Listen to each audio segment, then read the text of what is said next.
Marriage is one of the greatest gifts God gives us, and it is also one of the places where our words matter the most. The things that we're saying to our spouse are either breathing life into the relationship or it is quietly chipping away at it over time.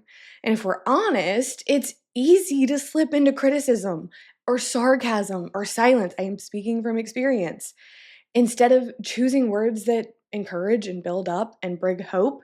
And that is why I'm so excited about today's conversation. I got to sit down with Dave and Ann Wilson to talk about their brand new book that they wrote together, How to Speak Life to Your Husband. If you don't know Dave and Ann, you should know they do not shy away from honesty. I love Ann. She's like, I am an external processor.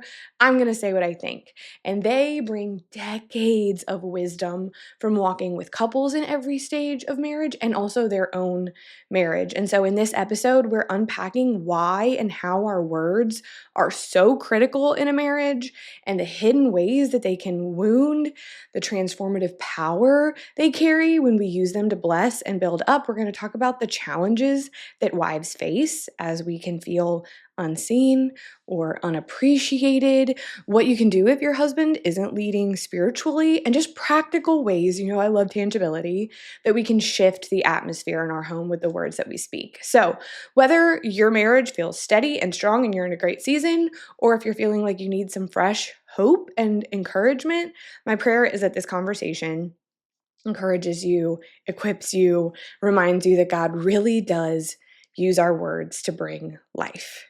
Quick word from this week's sponsor, the Olive app. If you are doing your best to eat healthy, you're reading labels, you're skipping the junk, you're already ahead of the game. But the thing is that clean and organic foods can hide things like seed oils, additives, trace toxins, lead, pesticides, and most of that isn't going to be on the label. So that is where the Olive app comes in. It is 100% independent and they use real lab testing. It's not opinions, it's not brand deals. You can actually trust what it's telling you. You scan the barcode, it gives the food a score out of 100. If it's a low scoring food, it tells you a good swap to use. We have found some of our favorite healthy swaps. My kids love scanning all of the food. It tells you every ingredient, every concern. So you can download the Olive app in the App Store today.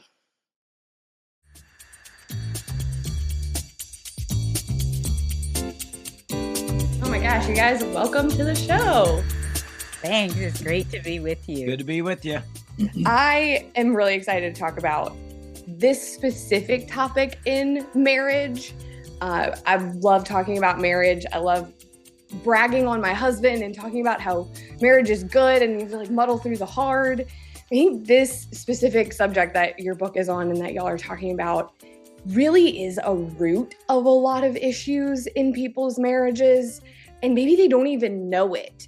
Society has normalized criticism and how, speaking down to men especially, and then how men speak to women, and it's just become almost like ingrained in us. And unfortunately, those things infiltrate the church. And so I am so thankful to have you guys here to kind of put it to rest and give us some truth and some clarity on how we can speak life and bring our marriages back to life. And so you guys are huge advocates for marriage, and this is the furthest thing from your first rodeo. But just to open, could you tell us a little bit about yourselves and your ministry and how you got here? Sure.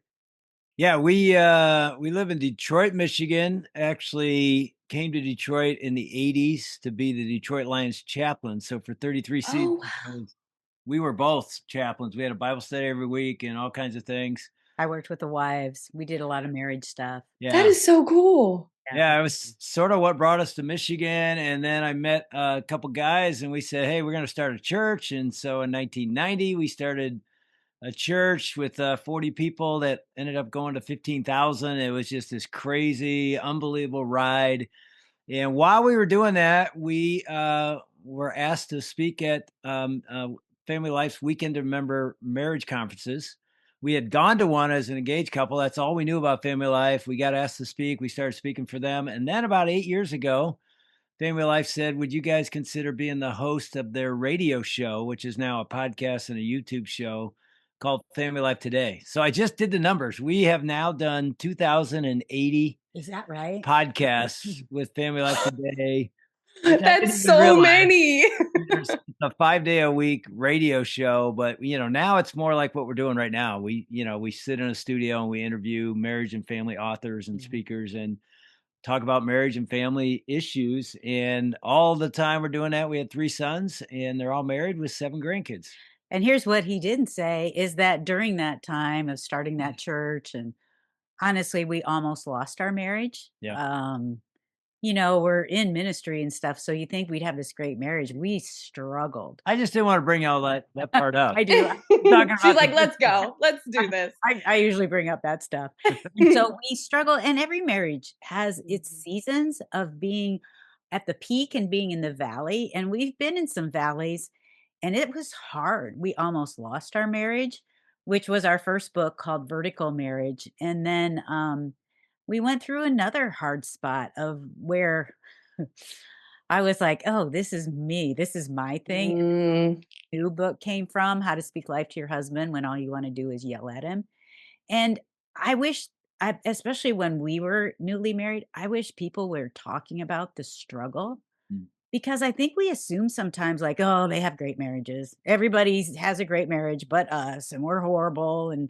But I think there's a lot of people, I know everybody mhm. struggles, but not everybody talks about it. And it helps to know, like, okay, this is normal. How do I kind of get out of this valley? Yeah. Well, and I think people, I think there can be wisdom in not talking about it when you are in the valley, like when you're Yeah. bleeding out, but I think when you come out of that valley, there's almost like shame. Like people don't Sure. want, especially if you're in a place of influence, if you're a chaplain, you're running a church, like we're not supposed to struggle. It's not supposed to get to us. I'm not supposed to be critical and mean to my husband, right? Supposed to know the answers. We follow Exactly. Jesus, we know the Bible, but we still struggle. Mhm. Oh, yeah, I think that's a thing. It is. It absolutely is. But then the unfortunate byproduct of that is exactly what you just said is people in younger marriages, people that are, I'm thinking especially like people that are in newer marriages or have been married, but they're newer to their faith and they're struggling. You just said like they're left floundering going, what's wrong with us? Why can't we figure this out? And who do we go to? Because even a lot of the marriage material that's out there, and I don't mean this to be like overly negative, but a lot of it comes from this kind of like we've got it all figured out, this is how you do it, and not everybody includes we've learned what we've learned because we wrestled, because we almost lost our marriage. If you read our books, you'll think these people are messed up. No, but everybody, but you can see yourself in that, right? Like you just said, I don't have a single friend, and we have a lot of friends that are married. Not one of them, if they were being honest, would not be able to say, I almost didn't make it. Like we've had that. I mean, my husband and I have been very open. Like I can close my eyes and stand at that kitchen counter of us going, I don't want to do this with you anymore. Yeah. I'm over it. Like you change or I don't want to do this. Like I can't move forward anymore. And I've also had those moments where you look back and you go, oh no, that was me. I was the problem there. You know what I mean? And so I just think there's so much of what I'm passionate about is solidarity. I think that can be lacking within the body of Christ because we think we've got to like put on the shiny veneer and have it all figured out. But solidarity and honesty is how people get out of the valley. Like you stand on the shoulders of people that have come before you and what they've learned. And so this book specifically, first of all, the title is so good. Like I love the subtitle when all you want to do is yell at them, because if that's not relatable, I don't know what is. Like even being married to good men, like I'm married to a good man. I could look at that face. Like I I can sing my husband's praises even when we were struggling. I could sing his praises. But oh my gosh, sometimes I wanted to wring his neck, you know what I mean? And so what was what did that season, you kind of alluded to that you were like, oh, I was the issue here, like what did that look like? Well, we were in the phase of I think all of our kids were in elementary school, and so that Both. you get really busy with Yeah. 3 kids in elementary school, things start picking up, and Dave was traveling with the Detroit Lions. He's preaching at our church, and we're just in it, a little Mhm. busy. So I was asked to come to speak at a mom's group, at our church, and so I said, "Dave, you should come. It'd make it way easier on me. The women would love it because they're your pastor. You're the pastor." And so I'm like, "What do you wanna speak about?" Because he said yes, and he goes, "I don't know, let's just wing it." I'm like, "Oh, okay." Okay. So as we're sitting on these 2 stools with all these young moms, and Dave starts getting up and he starts getting pretty amped and pumped about this. He's a great communicator. So he starts sharing some things I've never heard him share. And he's basically says, ladies, I don't know if you get what it's like for us as guys. Because usually as little boys, we have a mom or a dad, or maybe somebody or grandparent who's cheering for us, like, hey, look at you go. We get older, we find what we're good at or we're passionate about, and we have a teacher or coach or someone that's seeing it and they're saying, "Hey, you are great at this," and they're cheering for us. Dave played college football. He said, "So on Saturdays, I was a quarterback and I have a stadium like Dave Wilson, you're the man." Yeah. And he says, and he's super like animated. He goes, and then I meet Ann, and basically she says, of all the men in the world, I choose you, Dave Wilson. You're the man, and she's cheering for me. And I'm like, this is cool. I've never heard this. This is kind of awesome. Yeah, that's probably true. I never thought about it. But then his tone drops and he goes kind of like in this serious mode. He goes, but now you know what happens? Here's what it feels like for us as guys. We walk in the door at the end of the day. And basically, I walk in the door and all I hear now is boo, boo, boo. And I'm like, what just happened? What is he talking about? He's never said that to me in my Oh, Yeah, I just say it to a couple hundred women in front of publicly with a microphone. I do remember when I was saying it was like the first time it had ever come out that way, and I was articulated in a way, I'm like, "This is how it feels." Yeah. And so when I was going, "Boo," I look over back at Ann because she's back on the stool, and she has this look like, "You are a dead man. What is happening right now?" We get in the car, and she's like, "You think I boo you? I'm not booing you. I'm helping you." And he says to Yeah. me, "Do you think it's working?" And I'm like, "No, Mhm. obviously." I have to say it more often or louder because it feels like you're not listening to anything I say. And Mhm. he goes, "I don't know, Ann. It just feels like I can't do anything right. You have to tweak me. You have to fix this. You have to point out that I'm not doing that right or how I should do things."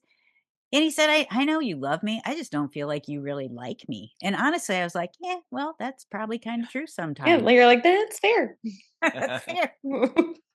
Anyway, I also thought everybody's cheering for him. They're, "Oh, Mm, Dave, you're amazing." I'm like, "He doesn't need it from me," not realizing at the time that my voice is the most important voice. Like, my yeah. words are the weightiest words. I just thought he's super confident, he doesn't need it. But anyway, I got home from that car ride home, which lasted forever. And I went into my room, I closed the door, and I started venting to God, which I think is a good thing to do. Mhm. God's always there. You read the Psalms, and that's what happened. They're expressing everything they felt. Lord, can you believe that? That was embarrassing. I feel like I'm a great wife, Lord. And then at the end, I said, Lord, do you think I booed Dave? And then there was this, this conviction of Mhm. the spirit, like, Oh, oh, no. Oh, oh no. no. And then I felt like God was saying, "And I want you to start paying attention to your thoughts about Dave and listen to your words." Mm, And I'm telling you, Blake, I started doing that and it was convicting. 'Cause mm, I was generally on the negative with Dave. I'd be folding clothes, complaining like, "Oh, he's not home. He's not invested when he's home. He's not helping." And I felt like at one point God said, "What would happen if you prayed for him as much as you complained about it?" And I was like, "Ouch." boy. And so that began the journey of paying attention to both my thoughts and my words, not only to Dave, but to our kids. Because Mm, with our kids, we are in the training mode, but sometimes we're so in the training mode that we forget we need to cheer them and see the greatness in them. Yeah, we're also shepherding and, Loving. right, molding. And do you want to be? My husband and I just had that conversation maybe a year ago, especially with our oldest, who is this like, she's just magical and wonderful. And everybody, genuinely, I'm not saying this to hype my own kid up. Like everybody that meets her loves her, and she's just got like this heart of gold. And so there's also the added element of you want to protect them. You want to make sure that they don't go out into the world too soft, too kind, too good-hearted. And then what you realize you're doing is kind of smothering the light because you're afraid, Yeah. instead of trusting God that he made her the way that she is, and he's going to be the one that molds and protects and guides her. And that, I think what was our wake up call is there's a lot of scripture, especially in the Psalms, like you talked about critical spirits and about criticism in general, and that our goal should be to lift up, right, and not to just call out. And it all starts with your brain. I love that God was like, we gotta start up here. We gotta start with like what's happening, because it's gonna come out. And it can be fear, it can be outward influence, it can just be negativity. What came to mind when you were talking that my girlfriends talk about a lot is kind of cultural influences. And I kind of alluded to that when we were talking earlier. But when you're watching movies, TV shows, you're reading books with these made up men that are not real, and you're watching it and you think everything that they do is so good and perfect, and look how he does that, that just naturally, if you're not careful, is going to breed discontent. And then that discontent's going to turn into criticism. And we also compare to who he used to be when we were dating. Mm, You know, yeah. like, "Oh, you pursued me, you were so attentive, you were super affectionate." And so I think you're right. And then social media Yes. plagues us because we're seeing all these little snapshots of the perfect. Yeah. But then what's really funny in the social media current that I've noticed is it's almost like that's shifted. And now all we're doing is talking crap about our husbands Bashing them. and bashing marriage. And then being like, you should get married and have babies. And everybody's like, no, thanks. You guys seem miserable. You know what I mean? And so there's so many influences, there's so many voices and so much noise. But at the end of the day, it's like, okay, what does Jesus say? What is his model for him and his bride? How does he deal with us in our never-ending sin and inadequacy? And how can we model that in our marriage? Well, And Proverbs 18:21 says the power of life and death is in our tongue. exactly. Oof. And it only says those two. Like it's either life or it's death. Yeah. And I think sometimes we think there's gray area there. Like you said, oh, I'm helping. I'm trying to get him to be better. Are you speaking life or are you speaking death? And my words weren't malicious. Like I No. really didn't want to hurt Dave. I really thought we could be better if you could just tweak yourself. God Yeah. Uh, it felt more like an overhaul. You know, it wasn't like a fixer upper, it was demo day Yeah. down these walls. I mean, it was interesting because that's not how it is now, but in that season of our marriage, I felt like she said, when I was outside the home, Mm. it did feel more like people appreciated me, affirmed me. And again, I'm not saying they didn't critique, but it was mostly, "Hey, good job," and Right. I come home and I remember asking like 4 or 5 guys in my men's group. We're on a trip and I said, "I got 2 questions for you. Number 1, do you feel like your wife loves you?" And we're all in a car and within 5 seconds, every guy, "Yep, no question. She loves me." I go, "Second question, do you feel like your wife likes you?" Within 5 seconds, "Nope."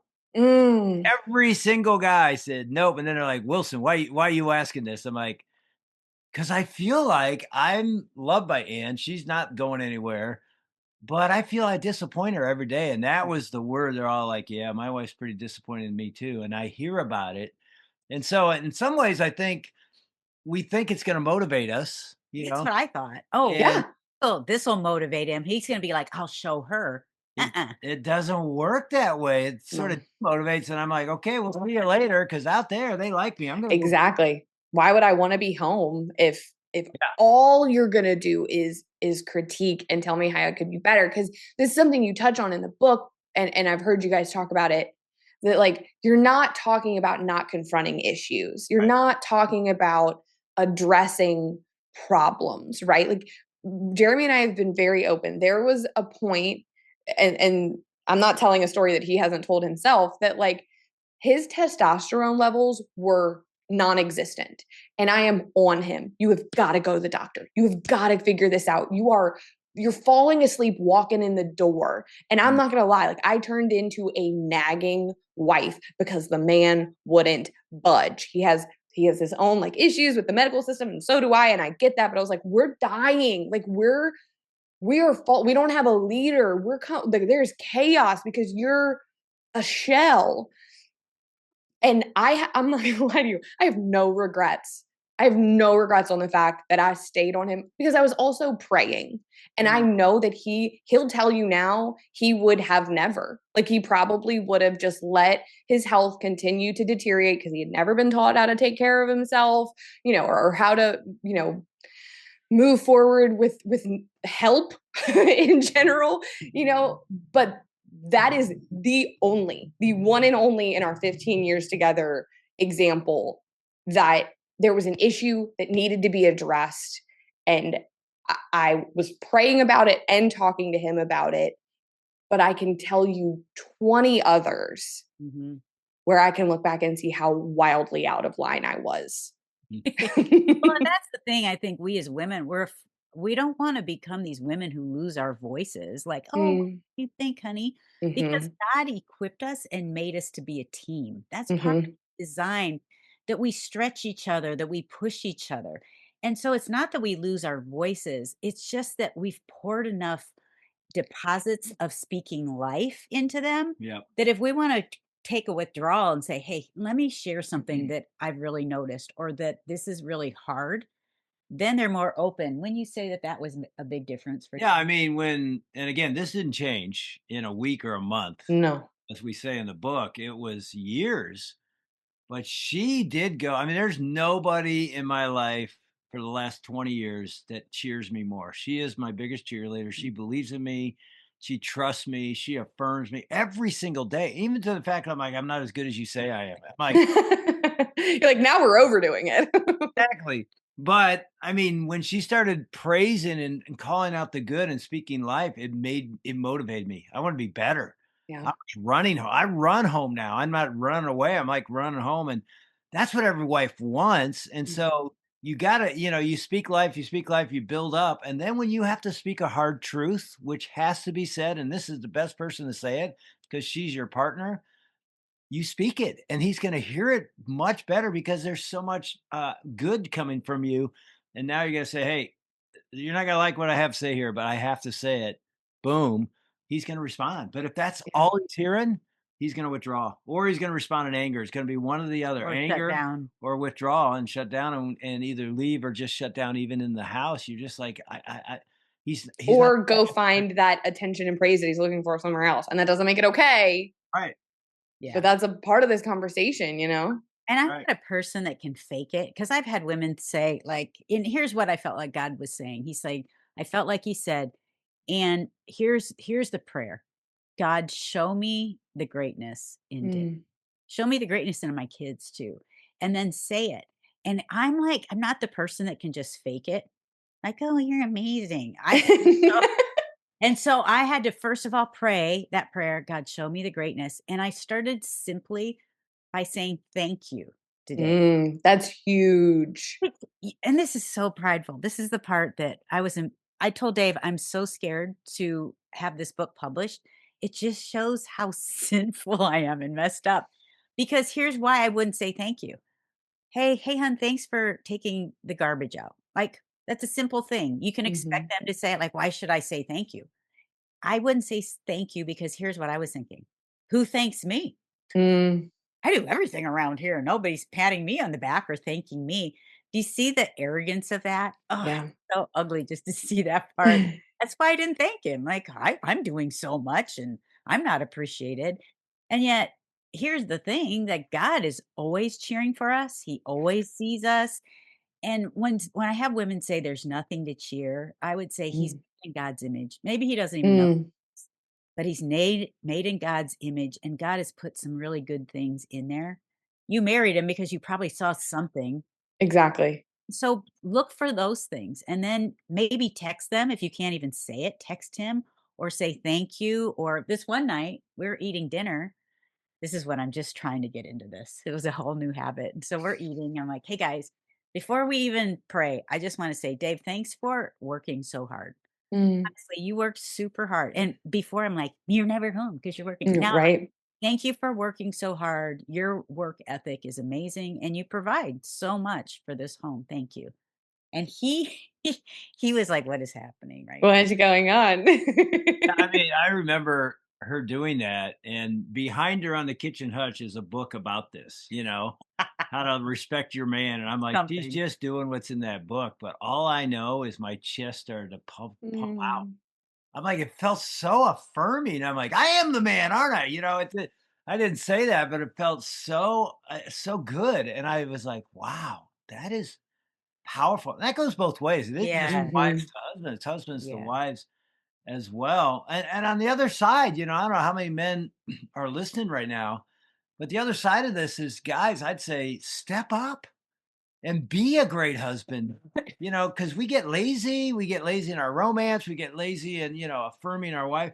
And it's like I found in my life, I was bringing a lot of energy to the work, which in my case was ministry. And I was coming home tired and just sort of like, you got this, right? You got the kids, you got the mm, spiritual part of the kid. And And I was looking like, "I need a break when you come home." yeah. right. So in Don't some do ways, I want to say to the men and even myself in the mirror is like, become the man that deserves to be praised. Okay, it is right. based on your performance, but sometimes they don't praise it. There's nothing happening. You just come home and you watch TV all night or watch the ball game, which I go for it. I love it too, but it's like, man, step up and bring energy to the most important relationship in your life. That's your wife and your kids. It's more important than anything else. And so I was lacking in that as well. So I'd say to guys, sometimes we deserve not to be praised because we're not. Mhm. Quick. And I love that analogy of the withdrawal and deposit, Yeah. right? One of the things that my husband and I realized, or that I feel like I realized, and we thankfully got on the same page fairly quickly, was like somebody is going to have to go first. Yes. Yeah. If you want to salvage this, if you kind of have a similar moment and you recognize your own criticism, and again, everybody in this conversation is saying it's not that there's nothing to criticize. It's not that that he doesn't need to step up more or whatever it is. But I think what you have to ultimately decide is like, is this how I want my marriage to continue? Like what he asked you, is it working? Is this working? Does this feel fun to you? Like, are we having a good time? And if the answer to that is no, and you want that to change, it can kind of be that begrudging feeling, like you were saying about the thank you. Like, I don't, why do I have to fix it? Well, I'm already doing everything. And so I think, but it's crazy because both parties can feel that way, right? Like men or whatever your dynamic is, like they're going and working, sometimes you're also working, and then who does the housework fall on? And Right. I really came to the realization of like, I don't want my marriage to continue to look like this. I'm just going to go ahead and go first. And you were talking about praising him, and maybe it doesn't feel like there are things to praise him for. Go back to who you know he is. Yes. Go back to the good that you married. My husband and I joke sometimes that like we both married potential. We both married potential. Who we are today and who we were 15 years ago are so wildly different. We've both grown so much, thankfully, because we've kept Jesus at the center of it. But another thing that was really big for me was like, I'm not very like Jesus looks at me and sees goodness. Can I not extend that to the person that I have decided to tether my life to, that we have decided we made a covenant to become one? This is an opportunity to do that in this like sacrificial manner, even if I am a little bit like, he doesn't really deserve it. Like, there's not really anything to praise here. Like, he comes home and he's tired and he sits on his phone and I feel like I'm doing everything. You know what I mean? Like, but if you don't go first, if someone doesn't break that cycle, it's certainly not going to break itself. Yeah. Well, I can remember when I started doing this, like one of my gripes about Dave, here he is a pastor, but I had this idea of what it would look like to spiritually lead our kids. Like I had Mm, this whole mm. scenario in my head, like, well, it seems like you should be doing this and this. And then I call it sophisticated nagging, like, hey, Paula, I was talking to Paula today, and she was saying that Steve reads the Bible every night to their kids. I might as well be shouting in his ear, "Boo, you," Mhm. and Dave comes from an alcoholic parents, both they were divorced, affairs, like horrible. He's never even seen it modeled. Neither one of us grew up in the church. But when I started praying that prayer, God, show me the greatness in Dave, show me what he's doing right. And then Mhm. help me to say it to him in a way that he can hear it. So this one night, I have our son, who's a preacher. He calls it God goggles. Put on your God goggles to see them the way God sees them. So this one night, I'm watching. He went in, prayed with the kids, and as he's praying, I'm really noticing what he's doing. So he comes out of the bedroom, and I said this because this is what I felt. I said, I'm super jealous of you and your relationship with the boys. Mm. Goes, "What do you mean?" I said, "I just watch them and they cling to every word you say. When I'm in there, it's bedlam and chaos. But when you're in there, when you talk, like they're listening and they're gravitating toward you." And that's all I said. I have my new God goggles on. So I see, like, man, that's pretty interesting. And that's all I say. But for him, I mean, I could That's everything. it was right there on the top of the stairs. We're in a bedroom in the same house, now a studio. I can remember that moment like it was yesterday. That was 20 some years ago. yeah, Wow. And the next night, I'm running up the stairs to jump in the bed and read a Bible story to the boys. And she didn't do it to motivate me to no, do that, it wasn't manipulation. but it was that life words that affirmed me that I'm like, really? I'm good at this? Oh, I have power? Why am I wasting this power? It's just that is the power that God has given wives and women. yeah. Amazing. And you can build up or use that to tear down. But man, when you build up, it changes everything. And Blake, I don't know what you were like as a young mom, but when I would read the scriptures, because Dave and I have spoken for the Weekend Remember Marriage Family Getaway Conference for 35 years. And I was 30 when I was reading the scripture about how it says in Genesis that God made Eve to be a helper suitable for Adam. Mhm. And I didn't grow up in the church again, so I'd never heard any of this. And I had read it, but here's my thought when I read that, like, "Oh, God made Eve to be the helper suitable." Here's what I thought, "Why don't I get a helper? Yeah. Why does he get a helper and I have to be the helper?" I saw it as the little helper. Mhm. Then I thought, "I'm just gonna see why that word irritates me." So I looked it up in the dictionary, and it basically means someone important tells them what to do. Mhm. No, it's which I'm like, "This is why I hate that word." Like, what is that? And even in this book, I did more of a study into that, into the original language of Hebrew. And that word helper, it's such an interesting word. It's azer. And I Mhm. love that they're studying it more and they're talking about it more because that word is the word that refers to God oftentimes in the Psalms when Israel was in battle and they're saying, where does my help come from? Mhm. Oh, it comes from God. Talk about it's a warrior term. It's like, I can't win the Exactly. battle apart from you. And Mhm. that's who we are as women. I can't win the battle apart from my wife. And then when you look at the word suitable in the Hebrew, it's never ever used in the scriptures again. It's the only time was for Eve. And that word is kenedgo. And it actually means in the Hebrew to stand toe to toe.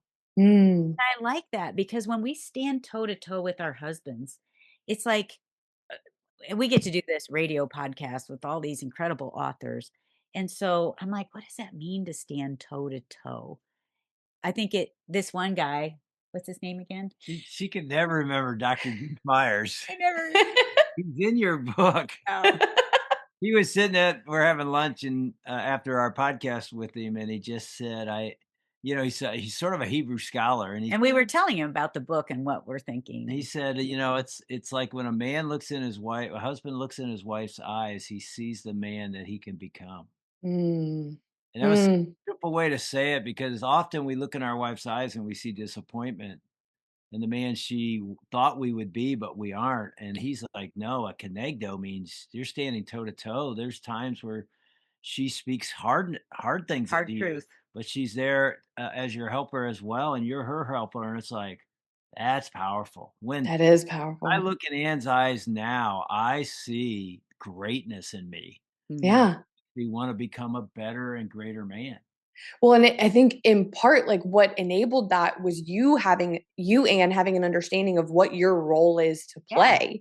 And it right. has been so watered down for so many women. And I don't even, I don't ever think that these things are nefarious on the part No. of the American church. Like, right, I mean, I'm sure that there are pockets that like their women small and meek and unhelpful and whatever. But I think by and large, it's a lack of understanding. And also the enemy would Yeah. love for women to not have an understanding that their role is one of a warrior, right? And that if you don't understand that you stand toe to toe with your husband, or my husband and I always say, like, back to back. Mm. We're It's really back to side to back. side, back to back, toe to toe. Yeah. You're surrounding each other. Exactly. One of my favorite things that anybody spoke over us when we got married was your real power begins when you stop fighting each other and you get back to back and you Yeah. start taking on everything that's coming at you from around you, because your spouse is not your enemy. And again, like, there's always the caveat that, like, yes, there are bad men out there that are abusive, that abuse the, like, love and affection of their wives. That's just not what we're talking about right now. That, like, About a when we good-willed man. right. We're talking about the good men that are getting beaten down by the world. Like, yes, like, so my husband didn't really have the experience where he was going out in the world and everybody was cheering for him and then he came home and got criticism. He was getting beat up at work and Yeah. beat up by his family and then getting beat up at home. And Uh, so it wasn't even like he was at work all the time because he was trying to provide for his family. yeah. But he wasn't going to an environment where people were clapping for him and telling him how good he was. And thankfully, we were able to get him out of that environment. Praise God. That was, like, totally a God thing. And I've gotten to watch, like, the light come back because our marriage healed and, his work experience healed. And I think that that's another element that, like, some of our husbands are going out and taking a beating in the world. And And so are then our they're, kids. Like, and it so are our yeah, kids. it's Yeah. like a storm. We all walk out of our homes into a storm, especially, and it's crazy what's happening right now in our culture. Mhm. And so when they walk into the house, it should become a haven. Yes. But many times what happens is our homes can be a war in our homes. And so I Yes. think it's really important for us as wives, we can create the temperature and the atmosphere Mhm. in our homes. Yeah. What I wanna talk a little bit about, like, I wanna dig in a little bit more on why we as women, why that criticism can kind of become our default. You kind of touched on, like, Mm. nobody's thanking me, why should I thank him? Or even, like, the outside cultural, impacts. But I think another part of it is also, like, exhaustion. Yeah. Like, we are, and I'm not saying women are tired and men aren't. Like, we are tired. And then I'm like, okay, now I gotta, like, bend over backwards to, like, make sure that he, like, feels okay, or, feels loved, or affection. Did you experience that as well? Yes. Because I'm like, I'm super honest about all that. It just feels like we're doing everything. And Right. so now you're putting this on me too. This is just a Right. thing on my to-do list that I'm gonna fail at. And I think that's real. I think we feel that, especially, and I'm just gonna say this, we've been married 45 years. The years when your kids are toddlers and they're little, it's exhausting and it's Yes. super hard on your Yeah. marriage. It's the Yeah. hardest phase of marriage there is. Our kids have been in that phase and they are right now. And we watch them and we're like, no wonder we struggled so much Right. And, because like, thank you for always speaking to that. Like, I think people just need that permission to go, I'm like, we're in the trenches. Yeah, it is. I mean, we go over to our son's house. He got 3 kids, and it's loud and it's chaos. There's no time for each other. You're like, "You Mm-mm. can't have a great marriage." You're not looking at each other like, "I love you so much." You're like, Yeah. "Would you get over in here and help me?" Yeah. Yeah. They're all grabbing me. This one's sick. The dog just vomited. It's like Yeah. Literally. a great marriage, and I'm gonna speak life to you right now. It's like you survive. So I've Yeah. been there. It's Yeah. not Yes. easy, which is one of the reasons you listen to podcasts like this and you Yes. figure out a way to say, somehow we got to get an intentional time to pour into our marriage and we got to get out. We got to get a Yeah. secret. We got to get away. Yeah. And at least, if you could do it once a week, great. But at least regularly, we're gonna make this is so important. We got to Yeah. figure out a way to make it intentional. And we're reminded that in that phase and every phase of marriage, we all drift toward isolation. Every Mm. single marriage. It's not because your marriage is bad, it's because we live in a society that's demanding on us. Work, time, schedules, parents, aging parents, kids that have needs, special needs. It just pulls us apart. And so if we're not intentional about coming back to that, and I think as women, we can feel like, "Oh, that's on me too, because my husband Mm. initiate, so now I have to do it."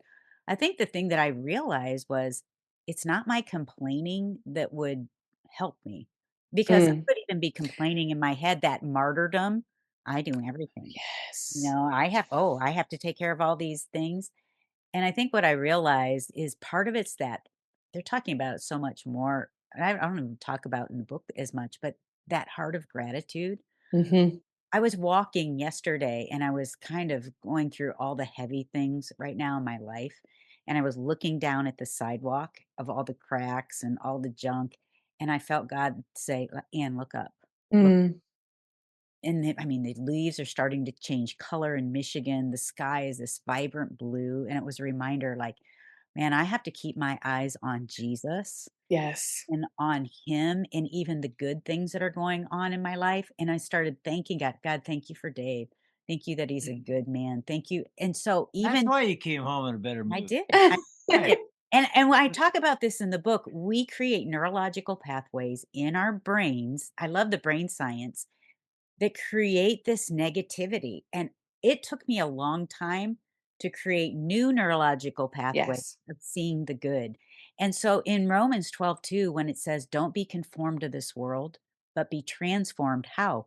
By the renewing of our minds. And in that word in the Greek, it's like a transformation, metamorphosis Mhm. of our mind, which makes sense of the brain science. And so I would get into that rut of going down the negative, like, this is a terrible phase. I do everything. Dave comes home and he watches the Monday night football game. I would have to stop myself from doing, Yes. and it was like hard and it feels very unnatural to do that at first. But my husband came home tonight, you know, Mm. that's a pretty great thing when you think about it, and we have these 3 kids, they're healthy. Thank you, Jesus. And so I think learning to train our minds and even paying attention of what's going on, that's a big thing because It we can is. all become the martyrs, and we can all feel like, and you might even say like, "I am doing everything." Especially if you're a single mom, Oh literally my gosh. you are Yeah. doing Now, everything. let me just say, I most wives and moms do everything. Mhm. Guys, get off your butt. We don't help enough. They do a lot. And I'm Yeah. not saying that's every marriage, but I realized I was just letting her do it because she's good at it. And it's like, you know what? If she's up in the kitchen, I should be up. She Mm. vacuum, I can vacuum. It's But just we little also need things. to ask our husbands to do certain things too, without that resentful, like he should he's not Could gonna. you please? Yes, I Yeah, have to do not it like that. one time do this. So just to ask them specifically what and when do you want it done? Because I could say, Mm. "Could you get something out for me?" And if That usually means right now. I Right, didn't. right, right. Yeah. If you are dealing with hair issues like thinning or shedding, but you feel stuck on what to try next, I get it. There's so many options out there. It's hard to know what actually does anything. I have given Neutrifol a closer look.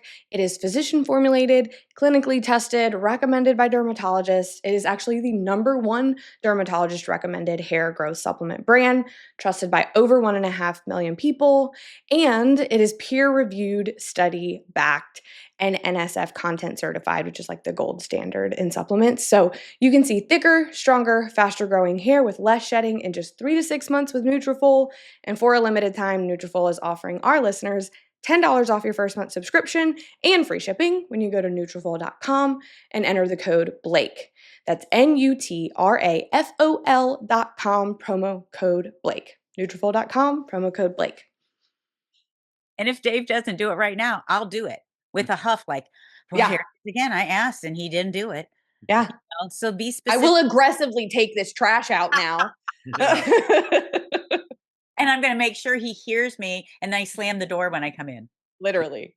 If a wife hasn't done that, I feel like she's maybe a liar. Like we've all been there. Maybe it's not the trash, but it really is such an it's a cycle. Like you're stuck in a cycle, right? Where neither of you feel appreciated. You both feel like you're doing so much. I think so. Our dynamic was the like stay-at-home mom, working dad dynamic.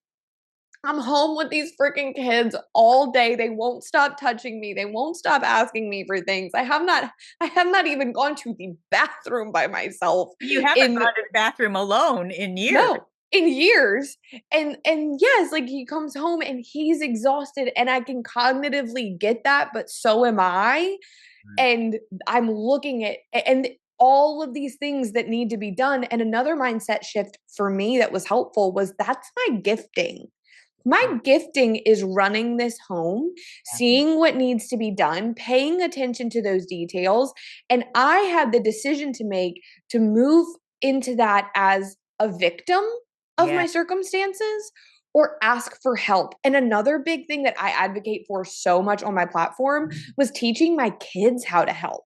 That this doesn't all fall on mom and dad's lap. And and I talk about this a lot because I'm passionate about it because it sucks letting your little kids help. It sucks so bad. Everything takes so much longer and you're probably going to have to like clean up a secondary mess. But let me tell you what, there are days that I don't lift a finger in this house because my 8 and 11-year-old not only can do so many things, they want to do them because when they're little, well, and when they're little, all they want to do is be with you. Right? All they want to do is be with you and do what you're doing. And I'm not trying to act like some like 5-star mom and did everything right. But this is one thing that I feel like I did right was like when I did the dishes, they were on either side of me. And yes, we had to mop usually after because there was so much water on the floor. But now those two girls will get in the kitchen and they're like singing songs and talking to each other and loading and unloading the dishwasher like it's nothing. Because they were trained up in the way that they should go. And because I stopped looking at it as I have to do all of this, nobody else is going to do it. And once I started inviting my kids into it, then it was a little bit easier to go, okay, if Jeremy could do this, this, and this, and I'm like, I don't feel like I'm asking too much, and these are things that he doesn't mind doing, then it was like we kind of got on top of the cycle a little bit when it comes to specifically the like feeling like you do everything and you don't have any help. Then it was like almost like I could get my head above water a little bit. And then I had the capacity to thank him, to see the greatness and point those things out, and I think we've done a really good job throughout the conversation of acknowledging like women have a lot on their plates. Nobody here is acting like we don't, or like there isn't, that you can't rationalize the criticism. But I love what you said at the beginning. Like, is it helping? Yeah. Is it working? Yes. Here's one of the things I thought too, like, is Dave happier since he married me? I am now. But I don't think you would have said that. And I'm telling you too, here's a couple other tips too that I think might help because I'm a verbal processor. Same. So if I think it, I generally say it.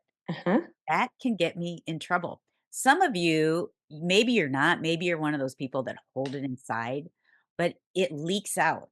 There's a thing called your way of being. Your husband knows exactly what you're thinking. Oh, yeah. Here's what I did for myself. I remember I felt like I was supposed to, like, before I say anything, pray and ask God, should I say this? And if it gives me the green light, when should I say it and how should I say it? just to take, and it's a second, it's a 2-second prayer. Mhm. God, should I say it? Let me give you an example. This one night, Dave came home. He'd been preaching 4 times that weekend. He was on the Lions sidelines. He's exhausted. He comes home. He's getting in bed and he says, "Man, I've been getting these critiques lately on my sermon." Oh my gosh, this is so embarrassing. Blake, here's the first thing that comes to my head. I thought, here's what came to my head. If you'd be studying the scriptures more, I think your sermons would actually be way better. So I asked God, God, should I say that? No. Hard no. God, should I say anything? And is now the time. And so and James 1 says, if anyone lacks wisdom, let him ask of God who gives generously. Mhm. So, Lord, should I say anything? And this is the thought that comes to my mind. I said, man, I can't imagine what it's like to be you. You have thousands of people dependent on your walk with God. Mm. That is just a weighty thing for you to carry. And then there's silence. And then he pulls me over, whispers in my ear, "You are my life." And that's what I mean by the power, like that encouragement. If I would have said, if you just study the word more, talk about boo and like wanting to run away from your wife. So I think those are just simple things, but it's bringing God into every equation in your life. Yes. I mean, Yes, in some ways 100%. that story is, I mean, as I was hearing you say that, I thought that's Azer Kenegdo. Mm. Yeah. So that's I held her because you're my partner. I can't do this without you. And you know, if somebody else says to me, "Hey, you're great," I'll smile and say thanks, but I know they don't know me. They don't know Mm. an idiot I am at home and the sin in my life. She sees it all and she's saying you're great. That's powerful. It's the gospel, really. We see all the bad, the good, and yet we still love. It's miraculous. Yeah.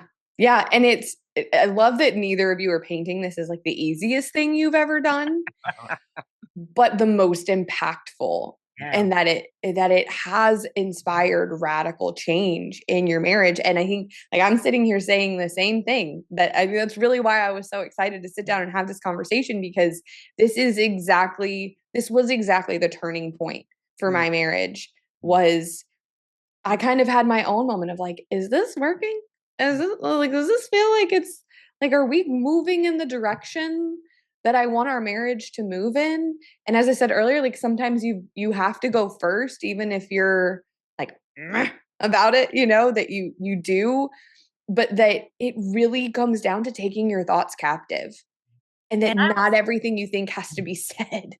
Yes, and for you to make that first move, that's like a worship experience. Yes. Husband may Yes. deserve that grace and that right. goodness, but Jesus does, and you're like, "Lord, I can't do it for him right now. I'm mad at him. Right. I can do it for you, Jesus." And Jesus Right. is applauding you, man. That is so good. I think that, because I can feel the women listening to this podcast episode going, "You don't know my husband. Yep.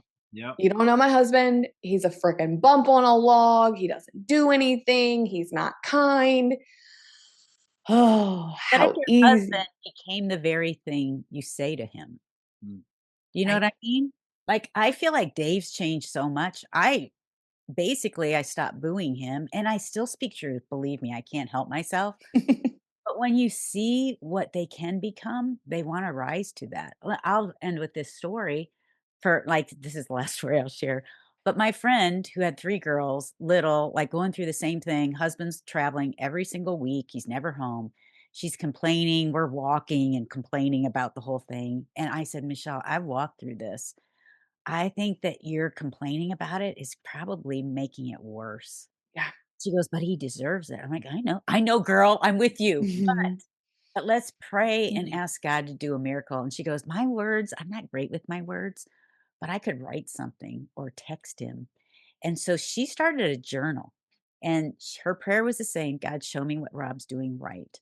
And so she starts just making these little entries in this journal periodically when she was frustrated. Like, she's like, "He never gets home in time for the soccer games." But instead of seeing the negative, she wrote, "Hey, thanks for making it to the end of the game. When you Mm. walked into the stadium, our daughter's eyes lit up when she saw you. That's the power you carry as a dad. Hey, thanks for putting up the lights outside for Christmas, the Christmas lights. I know you hate it, but I also know that we love it as your daughters and your wife. Like, thank you for taking that time. Little things like that. Yeah. That take these little things. On his birthday, she sits down, she gives him this journal. Mm. He reads the entire thing and he cries the entire time. And it's Dave's best friend. And I said, "What made you cry?" And he said, "I feel like I'm constantly failing as a man. I can never live up to what I should be as a man. And sometimes I want to give up because I know I feel like I'm just losing it." And he said, "Her words made me want to become the man she said in that book." And I Mm. my best, and he has. Oh He yeah. has. I mean, it's powerful. It really is powerful. So, And you're just speaking life. And you said something that like he doesn't deserve it. mm, And anytime I feel that way, the spirit is always so fast to go, what do you deserve? Yes. Death. Like you deserve death, babe. Like if we can't extend that audacious grace and love to the person that we have joined our life to, who can we? Like who are we going to be able to give that to? And I get it. Like it's so much more intimate and you're seeing all of it, the good, the bad, the ugly. But I'm always like, what do I deserve? Like I don't deserve the life that God has given me. I don't deserve the marriage, the kids, the friends. I don't deserve any of it. And I think once we walk into that I deserve it and they don't mentality, you start to get on shaky ground. To close this out, I actually meant to talk about this earlier, but one of the other things that y'all talk about or that I've heard you talk about is like tone mm, and how impactful our tone is. Um, I am someone that is very sensitive to tone. Like I can hear it. I'm like, oh, what? What is your deal? What's going on? But then what I realized is I wasn't as perceptive with my own tone. And so, what are some just like I love to end episodes with practicality and with something that people can kind of pick up and walk away with. How can we make shifts in our tone so that even if we are having to speak something hard, if we've made the deposits and we need to make a withdrawal, how can we like timing, tone, body language, how can we have those conversations in a way that doesn't like empty the bank? I mean, for me, it really becomes about timing. Yeah. If I'm hot and I'm Yeah. upset and frustrated, you will hear it in my tone. But I mean, one of the fruit of the spirit is self-control. And I believe me, I still fail all the time. But if I can take, sometimes I need a night to sit on Mhm. it and I can pray like, Lord, if I need to bring this up, then let it still be on my heart. But if it's Mm. nothing, then help me to say it in a way that Dave can hear it. Because I mean, the way we speak to another, I'm thinking Ephesians 4:29. It's that really gets into the specifics of what to say, how it should be helpful to build up and not to Yeah. tear. So that's really big. And I'm sensitive to that too. oh yeah. Listen to this. It's crazy. This one time I was telling Dave, like, your tone is killing me. Like, Mhm. I'm not the dumbest person in the world. And that's what I feel like They when you kept talk to me. saying you're harsh, and Yeah. I'd say if your spouse is telling you something, you might want to listen. Yeah.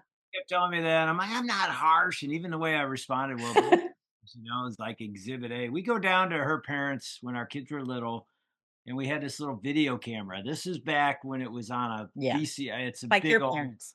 Yeah.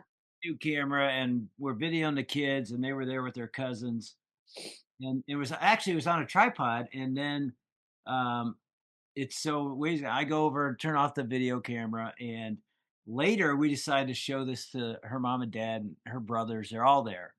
And so you watch the video of their kids and our kids, and Wait, then you see me go over and look like I'm going to turn it off, but I thought I turned it off, but I Oh, didn't. And I go back over on the couch, so the camera's still rolling. The kids had left the room, and we get in a fight. And oh no. it's all on the video. Everything she says I am is right there in black and white. Literally, my brother-in-laws are like, "Dude," and I run over and I turn the video Yeah, off. yeah, yeah. We don't need to watch this. I'm like, "Oh my goodness, she's been trying to tell me that for and I've been years." praying, like, Lord, And I don't know what to do. He doesn't hear. And that's the thing where prayer, God hears Mm. you. He's like Mhm. fighting your battles for you. He goes And before. he'll use something, like, completely unexpected, like, thinking you turned it off and you didn't. Look at this. so if your spouse Yeah, is telling you something like that, I'd say, listen, it's yeah. True. Yeah, Our that's so good. what we normally do is then we come back. Oh yeah, well you think I am? Boom. Don't do that. Own it. Ask God. Yeah. Say, God, I got to change this area of my life, and maybe like Ann said, timing, praying, whatever. Mhm. Allow yourself to calm down, and then come back at it and say, okay, let's have a conversation. And I would also say, ask your spouse, ask your husband, do you feel like I boo you? Mm. Yeah. Yeah, Oh, because Dave's nicer than I am. He generally doesn't tell me that stuff, negative yeah. stuff. So ask your husband. Yeah, or like, do you feel like I like you? Yeah. That's a really good my husband and I say it's from Parks and Rec, but like, I love you and I like you. Like, I love you and I like you. But I didn't always like him. And I wasn't always likable either. And I think that something that can get lost is that marriage, like just like life and parenting and motherhood and work, like marriage has seasons and there are going to be hills and there's going to be valleys. And we were talking about being in the trenches when they're little. Like, I think that there's power in knowing that. Like, know that this is a season and know that if you can pour into one another, even if it's drops right now, if we can pour into each other and get through this, our marriage definitely took a turn when I didn't have to wipe my kids' butts all the time. Like when I there wasn't as much required of me in the tangible, because that just changes, right? Like there's still a lot required of you. I just don't have to make all their sippy cups all the time. And they're not, well, they are still kind of always on top of me, but now you like love it. Now you're like, oh no, I don't ever want you to stop smuggling me. But like, if you can get through this hard season, it's not that the next season isn't going to be hard. It's just going to be a different kind of hard. Your capacities are going to change. And like, pray for that season too. Like, pray over this one and pray over what you're stepping into. And I would say too, Blake, I think the biggest secret of all of it is cling to Jesus. Amen. You have to be in the word or Yep. because that's what transforms us. It changes us. And if you're in a season you don't even have time, just listen to the word on audio, Yeah. word somehow, pray all day long. You might not have a chunk of time, but just take pockets of like, Jesus, I need you. Lord, I can't do Hmm. this. Pray in front of your kids out loud. And it really changes everything. It does. It changes everything. I am so thankful for your time and y'all's wisdom and your marriage and the example and this book. You said it earlier, but can you tell people about your show and just how they can listen to you guys and connect with you moving forward? I'm hoping that we can write a follow-up book that I can write. Yeah. Title, Blake, see if you think this will work. Oh gosh, this is going to be sarcastic. How life to your wife when all you want to do is have sex with her. I mean, I feel like that's fair. Yeah. I feel like that's the converse of when all you want to do is yell at him. Yeah. That's how it works. Or I think that- about it, it's a funny title, but I think men miss it. We miss it. We think sex is about sex, and to our wives, it is about words. It is about anyway. That could be a whole. I think that would hit. I'm not gonna lie to you. And what do we do? Our show is called Family Life Today. It's on radio and podcast, and now it's And on YouTube. YouTube. So we just have a conversation like we just did with Blake, and it's marriage and family authors and speakers, and you name it. We talk about everything from marriage and parenting to porn to you name it. If it's in the marriage space, we're going to tackle it. And if you want to reach out to us on social media, it's just Dave Ann Wilson. It's one word. No E on Ann. No E. Dave Ann Ann Wilson. Wilson. This is the book, How to Speak Life to Your Husband. Go to Amazon. When all you want to do is yell at him. And when we almost lost it the first time, it was this one right here called Yes. And no if you need a parenting book. Awesome. Thank you guys so much. This was so great. Sketch is Angel's newest family film, and I have to tell you, it is great. It reminds me of the summertime movies we used to watch as a kid, E.T., Jumanji. A little girl drops her sketchbook in a magical pond, and her imaginative wild drawings come to life. And it's got like just the right touch of scary to help kids explore their emotions.